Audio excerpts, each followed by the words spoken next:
Yo, what's going on everybody, Swagkage here, and welcome to today's video where we're going to be talking about Boruto episode 8 titled The Dream's Revelation. And finally, we got an episode that moves the plot forward, and not just a little bit, but I mean past the whole, oh no, somebody's gotten taken over by that evil chakra again, what are we gonna do? Guess we have to stop him plot line that has been in every single other episode leading up to this one. Like, in other words, the episode's fresh. I was starting to get really tired of getting essentially the same plot every episode, so it's nice that they're finally changing things up, and it seems like from here on out the story is going to be much less episodic and is going to be a lot more continuous. You know, one episode is going to actually lead into the next, and everything's going to be a lot less self-contained, which is good. As for the episode itself, it was pretty fun, though I will say it did open up with a, I guess you can't call it pointless because it does have some significance later in the episode, but it's not exactly a sequence that's fun to watch because, well, so it's this scene with Boruto, Iwabe, Denki, and Shikadai watching a movie, obviously inside of a movie theater. And it's really weird, you know, watching another movie inside of a TV show, but anyways, it's formatted in like widescreen, like, you know, all cinematic and stuff, and it's about this ninja superhero dude. Denki and Shikadai seem pretty mesmerized by him, Denki in particular, but Iwabe and Boruto seem unimpressed because they claim the movie makes the life of a ninja look a little too easy. But again, the scene's a bit unimportant. The guy wears Kamina glasses. Like, I'm really not sure if they were trying to reference Gurren Lagann or not with this, but if they were, I mean, it worked. I don't know what the point was, but yeah. The reason why this scene has significance is because Boruto later puts on this guy's glasses and starts doing these really overdone, overdramatic monologues. But aside from that, this scene doesn't really need to be here. The main focus of the episode is on Boruto's eye, his unnamed dojutsu that is not a Byakugan or a Tensegan, even though he does seem to be under the impression that it is a Byakugan. I don't know how, because he sees it for himself. It looks nothing like a Byakugan, but he's like, oh, hey, I have a Byakugan. Another funny thing is this episode came out not too long after I made my video about why Boruto definitely 100% as a matter of fact for sure does not have a Tensegan, and TONERI's in it. Like TONERI from the last Naruto the movie, the guy who has the Tensegan, the only Naruto character to awaken the Tensegan.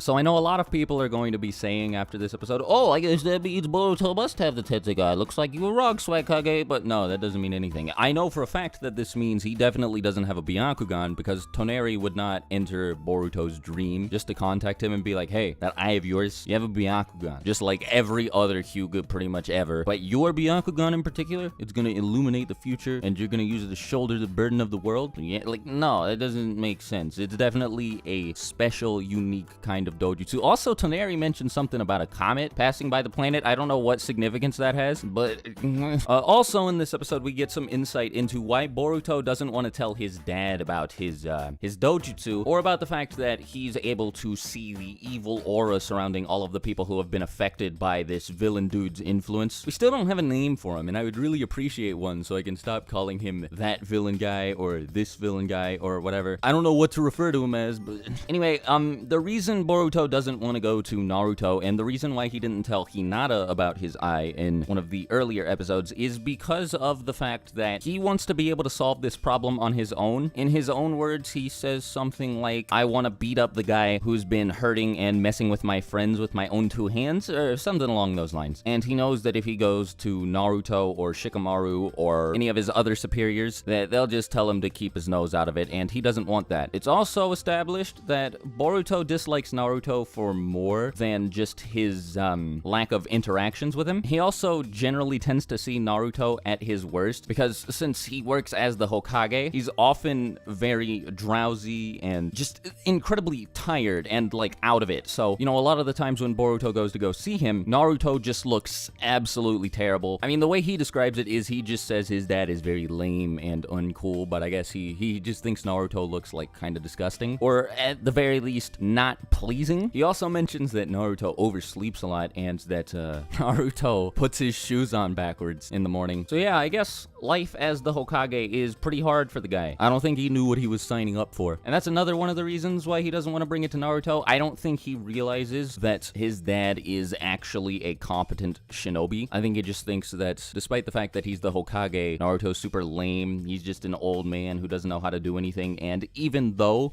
a lot of people tell him he was a hero during the 4th grade ninja war, because of what he constantly sees, he just can't look at his dad as anything more than this tired out, lame, disgusting old geezer. So, he wants to figure this issue out on his own. And in an effort to do that, he tries to figure out what his eye is, and he even entertains the idea that he might be hallucinating. There's this one scene where he has this conversation with a bunch of his shadow clones, and one of the clones brings up that this aura might be a hallucination of his, and he disagrees with the clone. He's like, well, no, it's definitely not a hallucination. It looks super real. And I was just like, wait, the clone is him, and he immediately disagreed with it. That doesn't, I don't know if that quite makes sense, but anyway, he does eventually acknowledge that the idea that these are hallucinations does have a little bit of weight to it. So when he goes to sleep, he's a bit unsure about whether he actually has a dojutsu or whatever. A conversation with some of his friends leads him to believe it might be a Byakugan, and then the dream that he has where he meets Toneri kind of solidifies the idea in his mind. And then when he wakes up, he notices that his vision is distorted in the same way that it generally is when this dojutsu of his manifests. So he immediately goes and grabs a mirror and notices that yes, his eye does look different and that he does have some sort of strange ocular power, but he immediately assumes that it is a Byakugan, which it's not, and starts freaking out and eventually gets the attention of Himawari and I guess his mother Hinata as well, because she later comments that he's acting pretty strangely. Then we cut to a scene where Naruto and Shikamaru are talking about the incidents that have recently been going on in the village of Konoha, all of these,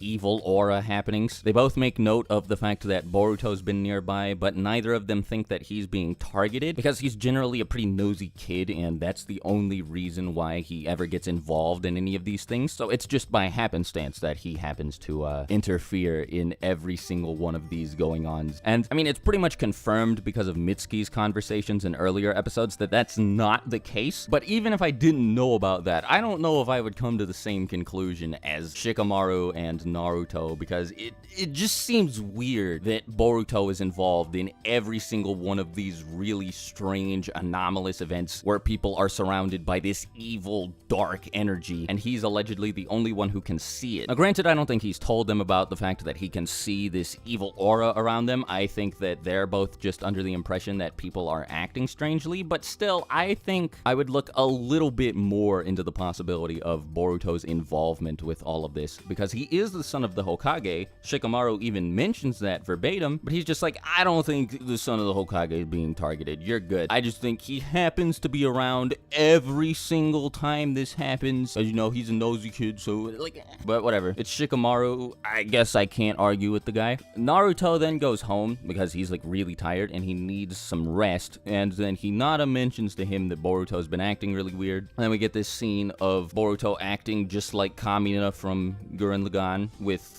Kamina's glasses on and everything, and he tells Naruto about the fact that he's awakened the Byakugan, and Naruto immediately just goes, no, that's bullshit, dude. No way. It takes a lot of training, and now I know your sister Himawari did awaken the Byakugan without training, but that's like really rare, and I just, Goku didn't have 2 kids that turned Super Saiyan fresh out the womb. Goten may have been able to do it, but his older brother Gohan had to work for it. And see, Boruto, I think you're Gohan in this instance. The way he says this to Boruto does kind of offend the kid, because he's like, I know better than anybody that you have not gone through the training you need to awaken the Byakugan. And then Boruto has this little freak out, and he's like, oh, so you don't believe me? You don't trust me? You think I'm lying? Just gets super mad at Naruto. And Naruto's like, calm down.